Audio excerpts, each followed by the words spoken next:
کسی که با شما دشنام نویسانده بود روپرو شوید چی معامله میکنید؟ این سوال دو برادر یکی دادن.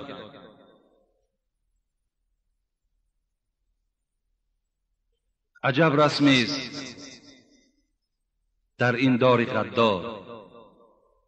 این دار غدار است. این دنیای ما زندگی میکنیم، این دار نامش غدار است، خیانت کننده است، بی وفاست. عجب رسمی است در این دار غدار که صد نااهل با اهلی گرفتار. ندیدم هیچ یک شایسته خوی به دنیا زیسته باشد به عدوه. نه گل به خار می روید در این باغ، ملال بلبلان از دغدغه زاغ. بکن صبر از جفای منکر دیل، شود شاید مراد از صبر حاصل. حضرت جنونی ما را علیه نصیحت کردند.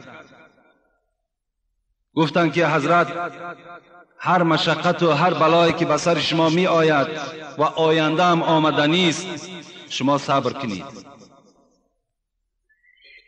هنوز این کاروان رفتند دو دو، هنوز این کلب ها دارند او او.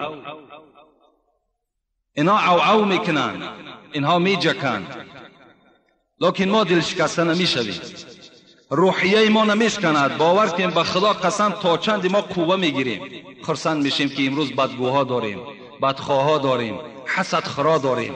شکر، هزارها شکر که ما به یک درجه رسیدیم که مردم حسد میبرند. بعض مردم بدخواه بیقرار شده است، خدا را شکر. امام اعظم صوفی کوفی رحمت الله علیه، مفسر محدث، وقتی در یک معرکه یکی از آدمان حسن بصری یک مسئله را بیدار کردن، ابو حنیفه گفتن حسن بصری در همین مسئله خطا کرده است. اون کس به طرف ابو حنیفه چی گفتن؟ گفتن ای حرامی تو میدانی. صاحب کتاب میگوید ابو حنیفه چهرش تغییر نیافتن از گپ حرامی، حتی یگان جواب قبیح هم ندادن، بلکه صبر کردند. پیغمبر خدا بعد نماز عصر بود میگوید، بعد نماز عصر موعظه کرد بین صحابه ها. بین موعظه بود که خبر داد، الحال گفت از دروازه کسی داخل می شود که جنت مشتاق اوست. همه نشسته بودن نگاه کردن، در آمد یک آدمی عادی اعرابی بود، نشست نماز خواند و رفت. فردا پیغمبر خدا باز موعظه کردند، باز گفتند الحال جنت مشتاق شخصی است که از زمین دروازه می درآید. باز همون مرد در آمد. باز سیوم روز همین تکرار شد. یکی از صحابای پیغمبر میگوید من هم مشتاق همون مرد شدم. گفتم این چی خاصیت داشته باشد، چی خصلت داشته باشد که پیغمبر 3 روز پیوسته وی را بشارتی به جنت دادند.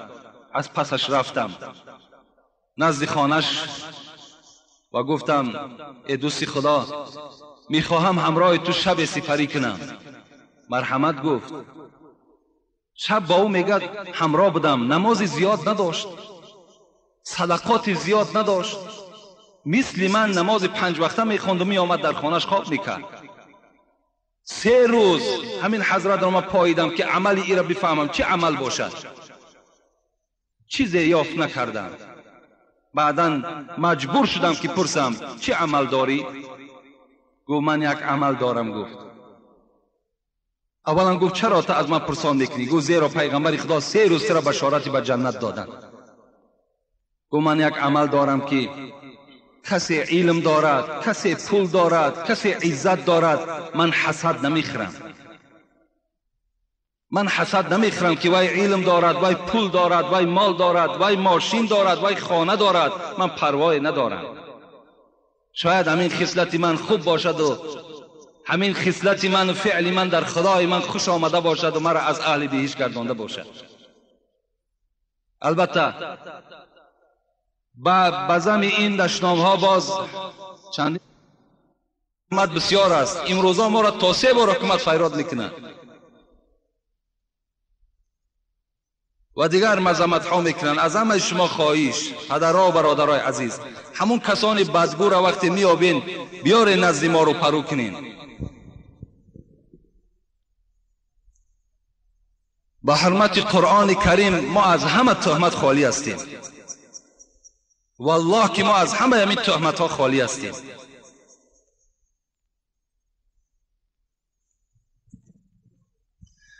السلام علیکم داملای شیرین سخن. از شما یک خواهش دارم که هر جا نکاحی که میکنید یا معرکه هایی که میروید درباره کیبانوگی زنها سخن گویید که امروز کلین داریم، آش را پخته نمیتواند، نان پخته نمیتواند. آیا سبب ویران شدن زندگی نمیشود؟ پیش از جواب این، نزدیکی ما 4 روز در دوشنبه بدیم. 4 روز. همین 4 روز در یک روز تا 4 معرکه را ما را می بردن. 4 معرکه. تمام جوانهای دوشنبه، تمام جوانهای دنغره، تمام جوانهای غرم. داملا شما صحبت کنید، ما گوش کنید. تمام آنها وقتی یکی به یکی میگه که همین بچه از کلاب است، باور کن من با افتخاری کلابیم بسیار ترچد میکنم. وقتی میگه کلابی است، باور کنین من قبط گوش میگیرم که نه به خاطر حاجگی، نه به خاطر همین علم کوچک، بلکه به خاطر کلابی که از کلاب است.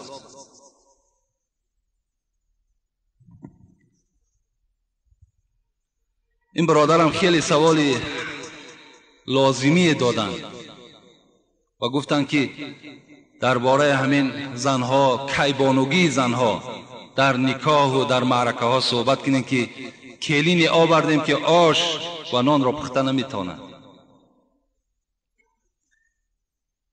در اصل سبب این موجود است، سرچشمش معلوم است. سرچشمه این درد از قرآن و از اسلام دور بودن پدر و مادر و فرزند هاست. امروز پدر و مادر 1 ماه فقط متریال، فقط جیل پوستک به همون عروس میخرد. 1 ماه کامل بود نمیکند. 1 ماه کامل. حاضر باز حساب بگیم ما داده شده است که ماشین های میدانی بلکه همون کانتینر های دراز پر میکنن و به خانه شهر روان میکنن. دختر مجبور میکند برای من یک تلویزور، یک ویدیو دوایکا، خب تمام مثال چیزهای طلایی، کرسلا با تمام قاعده‌اش، همه اینا تامین کن. پدر و مادر مجبور هستند تامین میکنند. لیکن تا امروز نشنیدیم که یگان عروس ما و شما در زیر کش یک قرآن گرفته خانه شوهرش رفته باشد. نشنیدیم، ندیدیم.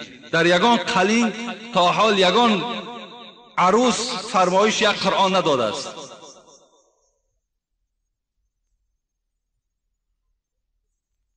یک برادر گفت از پشت یک کسیت یک ارتیست نامش گرفت، از پشت یک کسیت گفت زن منو طلاق دادیم.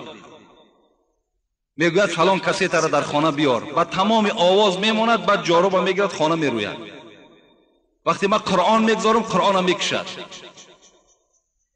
اینا تعلیمی مثال دخترهای ما و شما، اینا تعلیمی بچه های ما و شما. پس از کجا وای کیبانوگی را یاد میگیرد؟ نمیشود که هم پدر و مادر 1 ماهی که بازار به بازار میگردد همان دستی دخترش گیرد نزد دیگ نزد تنور برد نشان دهد.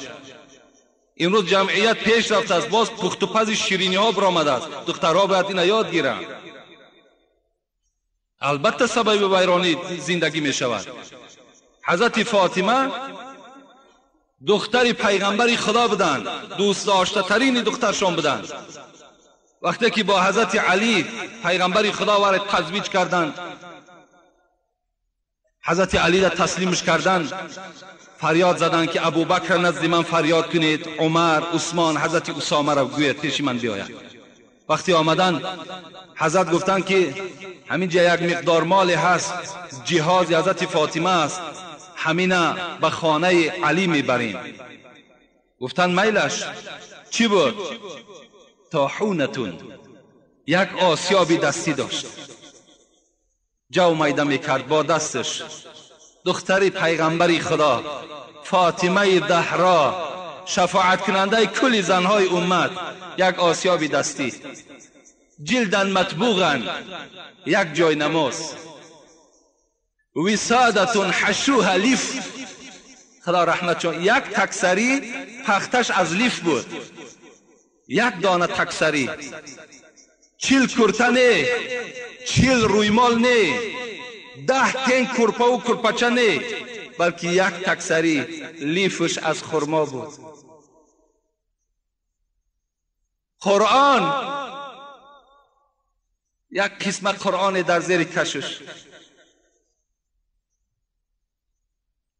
کوزن و قسعتن، یک کوزه طهارت داشتن، یک کاسه خراخری.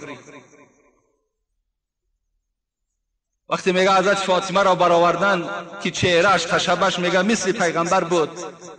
وقتی از خانه برآوردن عروسه، یک رویمال پشمی میگه در بالای سر حضرت پرتافته بودند. صاحب درة الناصحین میگوید به خدا قسم، میگوید در تاریخ خواندم که 12 پارگی داشتند. یک رویمالی که بالای فاطمه زهرا پرتافته شد.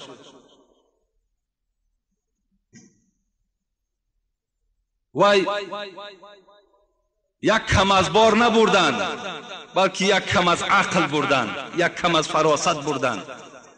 وای خدا ترسی داشتند. صاحب درة الناصحین میگوید که فاطمه با دستش آسیاب میگردانید، با زبانش قرآن میخواند، با دلش تفسیر میکرد، با پاهاش گاوره میجنبانید. امروز زنهای امت ببینید، زنهای ما و شما را تماشا کنید، کدام این به زبانش قرآن میخواند، کدام این خدمت شوهر کرده میتواند؟ هیچ کدامش. البته سبب ویرانی زندگی تمام فرزندای ما و شما می شود.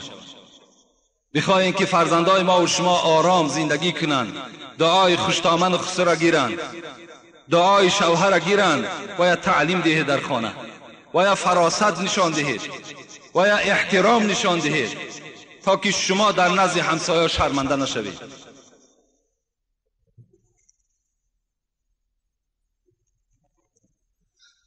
درود و رحمت بر تو داملای شیرین سخن. اولا از شما بخشش و به این سوال جواب دهید. در ما مسلمانان یک خصلت است که اگر کمی بیماری سخت شود، در دروازه های خود لطه سرخ میبندند که گویا پی میبندند. و میخواهم داملای عزیز به این سوال من جواب پررد دهید. این چه خصلت دارد؟ ما و شما هر روز سوره فاتحه میخوانیم. الحمد لله رب العالمین الرحمن الرحیم مالک یوم الدین. آیت گوش کنین.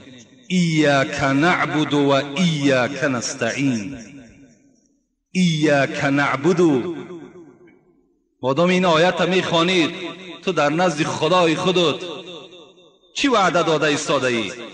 ایاک نعبد، خدایا فقط تو را بندگی میکنم. و ایاک نستعین، خدایا در همه حالت فقط از تو یاردم طلب میکنم. از لطه طلب نمیکنم، از مزار طلب نمیکنم، از موره چشمی طلب نمیکنم، از خار و از نل طلب نمیکنم. ایاک نستعین، فقط از تو مدد طلب میکنم. تو سوره فاتحه میخوانی، پس تو دروغ میگویی. اینا از اسلام ما نیستند، اینا از اسلام ما و شما نیستند. چی لطه بستند، چی موره چشمی برای خود مرد یا که کودکش میگیرد، چی در مزارها لطه بستند، چی خارها را در نزد دروازه و دکاناتان کشال کردن شرمندگی است. در دکانهای بازار کلان دور میگردی، در بسیاری دکانها نل زدگی و خار زدگی و برکت ندارد و خار میشد. او دکان خارش که ماندی خار میشه. نل خودش چی قدر داره که بالای دروازش که او قدر میداشت درونی لایه ها استفادهش میکردن. بس است. اینا یک سفسطه هستند، اینا در شما گناهکار میشین. کدامت اگر استفاده کنید، هر مشکلاتی که به شما میاد، چی بیماری است، چی مصیبت است، فقط از خدا طلب کنید. خدایا خودت حل کننده هستی، خودت به داد من میرسی، خودت فریاد رس هستی، بجز تو من از هیچ کس طلب ندارم. چرا حضرت ابراهیم در حالت مشکل ترین از جبرائیل ملائک مقرب حتی مدد طلب نکردند؟ گفتن آن ذاتی که تو را روان کرد وی مرا دیده ایستاده است، وی میبیند ابراهیم در کدام احوال است، من به تو هیچ احتیاجم ندارم.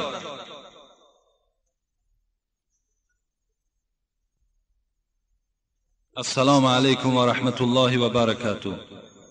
اول سلام رحمت به تو ای مرد خدا و عالم بزرگ. و این سوال من جواب دهید. اگر نماز بریده شود، نماز را از سر میخوانی و اصلاحش را به ما گویی. یعنی هر یک نمازی که اگر در بین شما یک سهو میکنین، غلط میکنین، در دل خودتان ناخوب میآید، گفتی همون عباره مختصر الاستناف افضل و از سر بخوانید. هر نمازی که در داخل شما مثال سهو میکنین، غلط میکنین، مثال همین گاه در شما رخ بیاد، بهتر و خوبترش همین است که نماز از سر خوانید. اینش بهتر است که همه شک شبهه از دل شما دور می شود. و در کدام وقت قضایی خوانده می شود؟ میگویند که در مابین عصر و شام خواندن درست نیست. و نمازی که شب نیم شب میخوانی چی نیت میکنی و این نماز کدام نماز است؟ به ما فهمونید با احترام مخلص شما. نماز قضایی را شما میتونید بین عصر شام خوانید. بین عصر شام فقط خواندن تحیه مسجد، خواندن نمازهای نافله مثل شکر وضو و مثل در حق پدر و مادر و دیگر نمازهایی که هستند، اینها را شما خوانده نمیتونید. نماز قضایی را حکمش واجب است. از این خاطر شما میتونید که بین عصر شام نماز قضاییتون ادا کنید. درباره نماز شب برادر من سوال کردند. این نماز تهجد است. خوش به حال همون جوان مرد، خوش به حال همون پیرانسالی که ساعتهای 4 شب میخیزد، طهارت میکند، میآید بالای جای نماز می نشیند، از 2 رکعت تا 12 رکعت نماز تهجد است ادا میکند. و بعد او حدیث های قدسی است که خداوند فریاد میزد از کجاست همین بنده ای که از من حاجت طلب کند تا حاجتی او را برارم. کنی همون خیل بنده. صاحب کتاب میگوید که اگر بنده ها محبتی بر خدا داشته باشند، تمثیل یک مثال میزند که بین همین عاشق و معشوق دایم جای خلوت میکوند. اگر شما مثال با خدای خود عاشق باشین، هر آینه خلوتی شب برای خودتان اختیار کنین. با عاشق خودتان، با خدای خودتان راز بگین، صحبت کنین، پیشنهاد کنین. آن پرابلم و آن مشکلاتی که دارین پیش خدا را پیشنهادش که خدای همین را برآورده کن. کنی بین خدای تو به داد تو نمیرسه.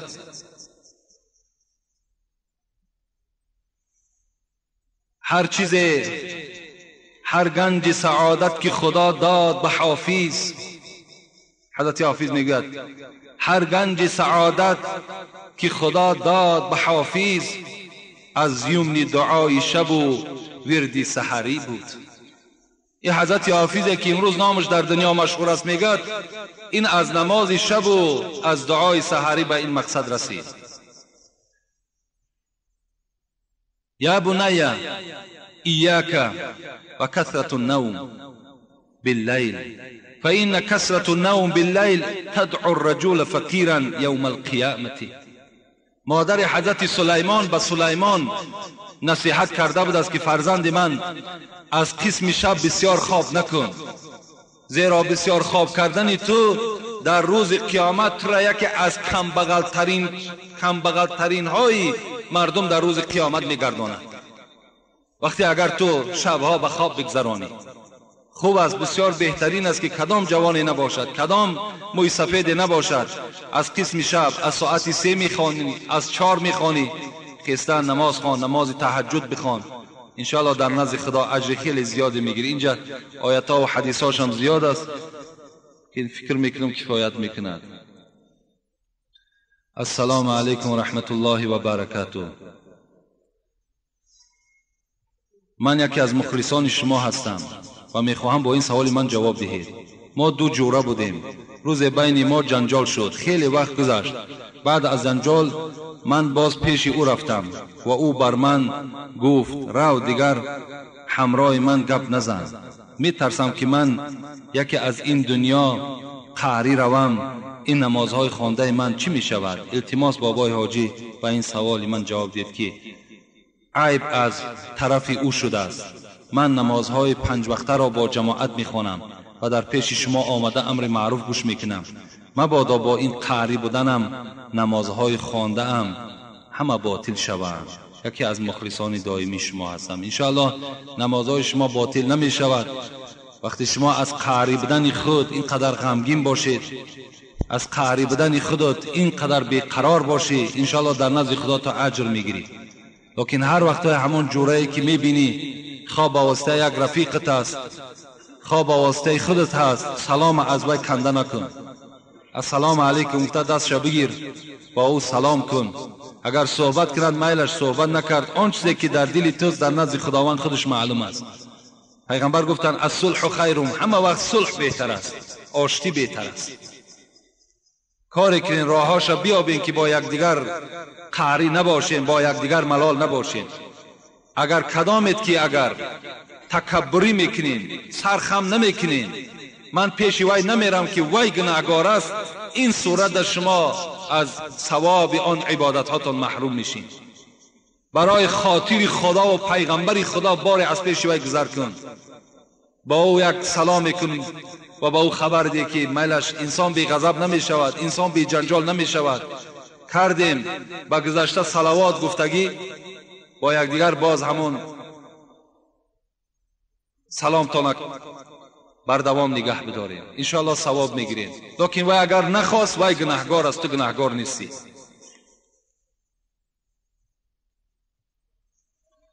السلام علیکم داملای شیرین سخن، با سوال من جواب گردانید. طبق را لیسیدن آیا ثواب دارد؟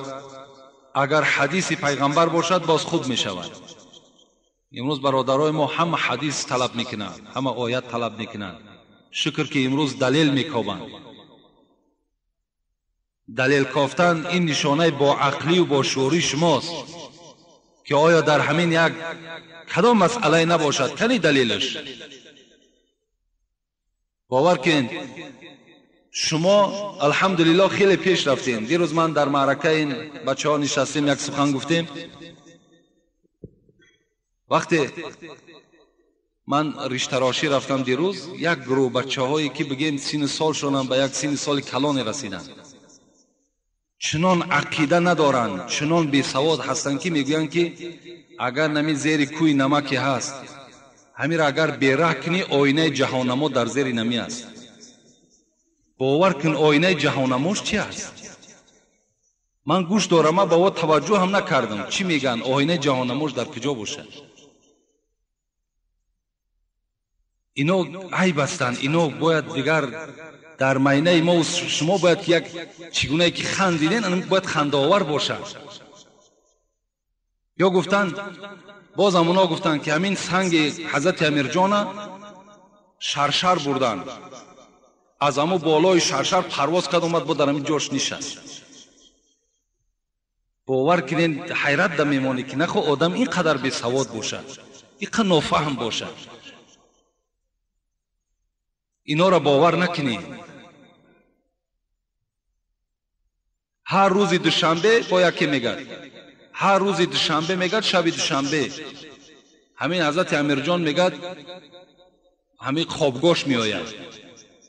وقتی می آید میگد همین تریزای ما درست می لرزد. با خدا قسم همین را دیروز ما شنیدیم از زبان بچه‌های با عقل که تریزای ما می جنبه.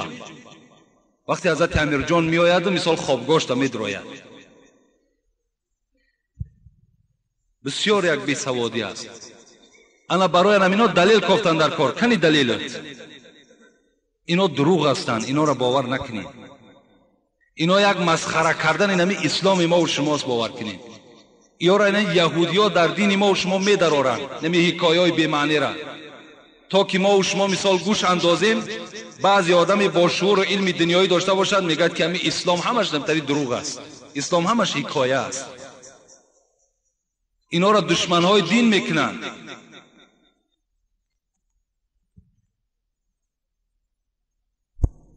طبق را لیسیدن پیغمبر خدا گفتند که حضرت جابر روایت میکند امر باللعق الاصابع والصفحه وقال انکم لا تدرون فی ایها برکه. پیغمبر خدا گفتند شما را امر میکنیم اینکه انگشت هاتون بلیسین و طبق را هم، صفحه گفته طبق میگن، طبق را هم لیسین، زیرا اینکه شما نمیدانید در کدام مکان طبق برکات هست، شما نمیدانید. در دوام حدیث پیغمبر گفته است که ولا یمسح یده بالمندیل حتی یلعق اصابعه فانه لا یدری فی ای طعامه برکه. پیغمبر دستش در همون دستمال نمیشکیده است تا وقتی که اگر دستهاش نمیلیسیده است. از این خاطر لیسیدن طبق، لیسیدن دست شما بسیار برکات دارد، زیرا شما نمیدانید همون برکات طعام در کجای طبق است، در بینش است، در پهلوش است. از این خاطر طعام طبق تازه کنین، انگشت هاتون لیسین، انشاءالله شاید در کدام جایی که وای باشه شما دیراب که کردین.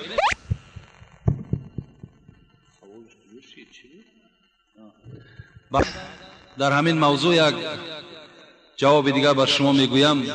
همه شما آدمای خدا را شکر با عقل هستین، با تمیز هستین، با فراست هستین، لیکن وقتی که در نزد طبق می نشینین هر کدامت پیش از طعام دست هاتون شویید. دست هاتون اگر در همین شرایط ما و شما اگر با صابون شوید با بهترین می شود. شما تصور میکنید همین دستای ما و شما تازه است، وقتی با صابون شوید بعد تماشا کنید که آبی همو چخیل است. در چشم این چرک دست نمیتابد. وقتی با صابون میشوین باور که چقدر چرک از دست شما میریزد. که شما همون طعام گرم وقتی که همون دست هاتون با آب خنک میشوین با صابون نمیشوین، در همون داخل طعام همون چرک شما میرود، بعد شما مریض میشین، شما بیمار میشین. در طبق ها نظر کنید طبق چگونه است، در دسترخوان نظر کنید در دسترخوان چگونه است. امروز ما و شما معرکه داریم که $300 در یک ارتیس میاریم، لیکن در یک دسترخوان کلان یک دستمال میپرتویم. یک دستمال برای 100 نفر دستش میشکد. نمیشود که هم 20 سامانی در هفته هم یک لطه دراز بخیر برای هر نفر نه، برای 2 نفر اقلا یک لطه جدا کن. او چگونه دست دارد؟ در دستی او چی است؟ دیگر نوابسته ما و شما در همون یک لطه هممون دستمال میشکیم. این از روی آداب هم نیست، از روی طب هم نیست، از روی اسلام هم نیست. در یک خانه دیگر نشستیم طبق آوردن، طبقای همین شیرازدار، کدام زمانی وای شکستگی به دست که وای شیراز گرفته است، در اطراف همون شیراز باور کنید اگر کمتر یک آدمی با تمیزتر باشد با همین نوک یک چوب اگر تازه کنی خیلی چرک در اطراف همون جمع شده است. برای با یک زن حلال پاکیزه تازه کار در کار که باید تازه کنه، خود هم آهنی که در داخل همون طبق از وای خودش زلال آور است، کجا با مثال در اطراف او اینقدر چرکی که جمع شده است.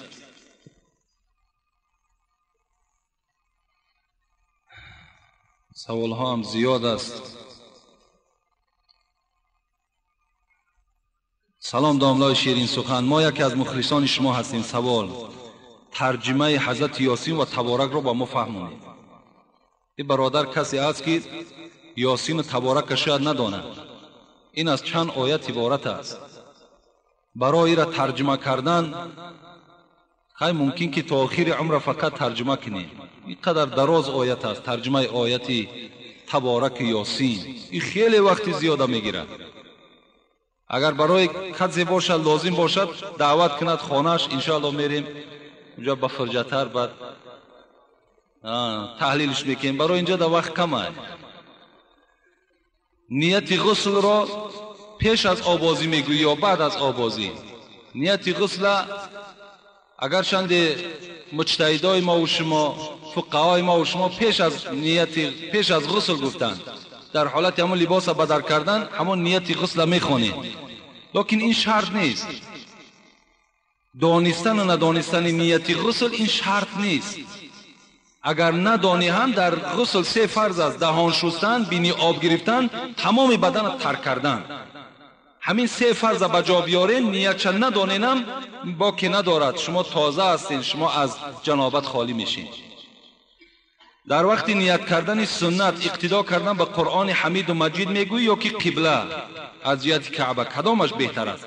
نیت کردن میگذارم نماز سنت، الله اکبر، بس از کفایت میکنه. برای نماز سنت شرط نیست که شما چی عدد چه برین چی حتی سنت ذکر کنید. نیت کردم نماز میخوانم، الله اکبر جایز میشد، حتی عباره مختصرم هست. لیکن اگر دلتون قرار نگرفت قرآن حمید و مجید شرط نیست. همون نیت کردم میگذارم 2 رکعت سنت نماز بامداد، روی آوردم به قبله به جهت کعبه، اقتدا کردم به امام حاضر ساده خالصا لله تعالی، الله اکبر. اگر همین نارم نگوی الله اکبرم بگوی، نماز تو درست میشود. ما سوداگران نماز پیشین عصر و شام را در بازار میخوانیم. هستن آدمانی که ما را میگویند که بازار خانه شیطان است، در آنجا نماز خواندن درست نیست. و در آخر از خدای خود خواهانم که علم شما را زیاد گرداند و دولت زیاده گرداند که ما به نزد شما آمده از خدای خود و رسول خود با خبر میشویم. خدا شما را نگه بدارد. در بازار هستین، در کجای نباشه نماز خوانید. اگر نماز خانه شیطان است، در اصل شیطان های زیاد در بازار هستند و اون شیطان ها هم شیطان ها را با وسواس میکنند، شما را نه. همون شیطان هایی که در درون بازار هستند حق مردم میخرند، بی انصاف هستند، دروغ میگویند، انا اونا شیطان هستند. شیطان با اونا کار دارد، با شما کاری ندارد. زیرا همون خود شیطان پیروی همونا هست، اونا پیروی شیطان هستند. هر دینا رفیق هستند. اونا با یکدیگر سر کار دارند. با آدم نمازخوان و با آدم عادل، با آدم راستگو و راست قول اونا کاری ندارند. اونا زورشون هم نمیرسند. و آخر دعوانا ان الحمد لله رب العالمین. خداوند عاقبت همه ما و شما را به خیر بگرداند، مراد و مطلوب های ما و شما را حاصل بگرداند و تمام این برادرانی که به ما سوال کردند و سبب نگاه کردن بر کتاب ها شد، خدای عمر دراز و تن صحت نصیب شان بگرداند و شما چی مراد، چی مطلوب، چی مقصودی که در دل دارین خدایا برآورده بگرداند. تا جمعه دیگر خدا شما را در حفظ امانش نگه بدارد. آمین یا رب العالمین. برادرانی که خیر احسانم کردن و در صندوق خیریه هم که امروز بیرون مسجد است که وای هم در همین آبادانی مسجد صرف میکنیم، خدای مهربان در هر یک عددی درهمی که پرتافتن خدایا عمر درازشان دهی. خدایا هر مرادی که دارن مراد مطلوبشان حاصل بگردانی و دولتشان خدایا زیاده بگردانی. آمین یا رب العالمین. و ما یک سپارش هم دادن از طرف حکومت که همه شما میدانین روز یکشنبه روز انتخابات است. انتخابات نمایندگان چی جمهوری و مجلس عالی و چی شهری و چی ولایتی و چی ناحیوی، همه اینها انتخاب می شود و اینم خیلی یک معرکه مهمی هست. اگر چی شاید بعضی شما بگین خیلی هیچی گپی ندارد، نه هیچی گپی دارد. بسیار مهم معرکه هست. مهمیش به معنای اینه که همه شما مسئول و وظیفه‌دار هستین که در انتخابات اشتراک کنید. روز 27 پرسان کنید که در کدام موضع ها شما نامنویس میشوین، زیرا امسال دعوتنامه نداره. رفته در همونجا آن شخصی که برای شما باوریناک است، ارزنده است، انتخاب کنید. البته امروز اگرچند مسجدها از سیاست دور هستند، در مسجد باید که سیاست دولت پیش نرود و هیچ ملا هم، هیچ مسجد هم حق ندارد که شما را تبلیغ کند که فلان حزب فلان آدم شما اختیار کنید. این حق ما نیست. همه شما الحمدلله امروز آدمای با عقل هستین، با فراست هستین، خودتان سیاه را از سفید جدا کرده میتونید. برای همین